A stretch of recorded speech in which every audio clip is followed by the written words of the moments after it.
STEM 35 will be looking at how do athletes train for improved performance, concentrating on aerobic training, continuous, fartlek and long interval.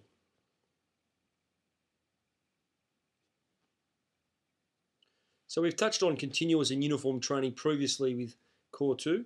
So we're just going to go through it again just to show you how it can be used to train athletes for improved performance. So continuous training is training that is slow and long distance training. So it could be running, swimming or cycling. It involves working for longer than is the case in the performance or competition, and at a uniform intensity of about 70% of max heart rate. So for example, if it's a game of soccer that might go for 90 minutes, you'd need to be training at continuous training, so running for longer, for example, than 90 minutes to get some value out of what you're doing. The form of training is effective in preparing for long distance events, for example, a marathon. Athletes and coaches should be aware that when training, more is not always better, and the volume of training should be an important consideration. We can apply this to a principle of training, which will be here is a variety. Using a combination of types of aerobic training is helpful to keep athletes interested and motivated. Training methods for improving aerobic capacity should aim to increase maximum VO2, which we've spoken about previously, which helps improve tolerance to lactate and improve economy at effort. So this is our continuous training. Fartlek training, which also we've gone through before, the Swedish term meaning speed play, is a variation of continuous training.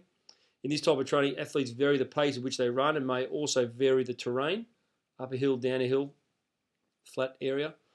Typically, this would involve some uniform pace exercise interspersed with short sprints and returning to a steady state to recover.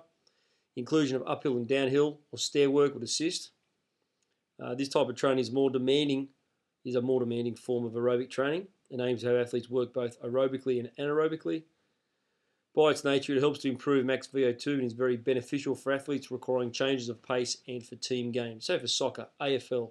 So for example would be someone in AFL, they might be jogging along, then in order to make a break or a lead, so to speak, they sprint off.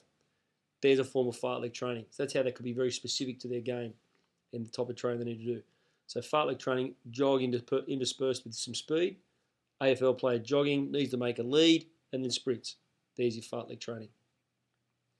Long interval training can be performed on almost any cardiovascular machine, such as a treadmill, stair machine, and stationary bike. It is also suited to any type of cardiovascular exercise, running, cycling, or swimming. Interval training involves relatively long workout periods and shorter rest periods.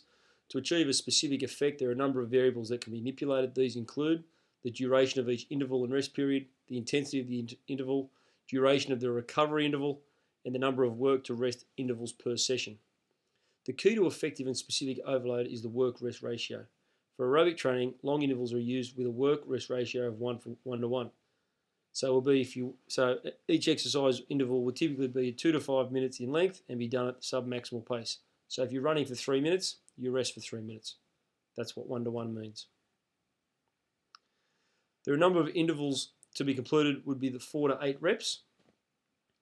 Long interval training also allows work of high quality to be performed as the recovery period delays the onset of fatigue. So because there's a rest period, athletes are able to get their breath back in some way of speaking. Therefore, they can perform at that higher intensity for a little bit longer.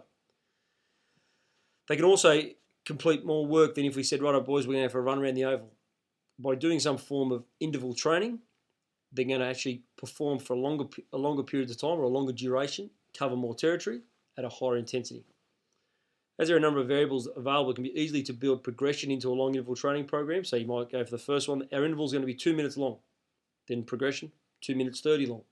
Your rest period could be 2 minutes. Then the rest period could be reduced. That's progressive overload. Progression could be 1 minute 30. So that's how we're implementing the principles of training. Measuring and monitoring training adaptations is achieved through the use of cards or charts, and it can be effective to use a heart rate monitor, as the rest periods would allow the work intensity to be recorded. So you can monitor how hard they're training if they're in the correct zone. And that's STEM 35.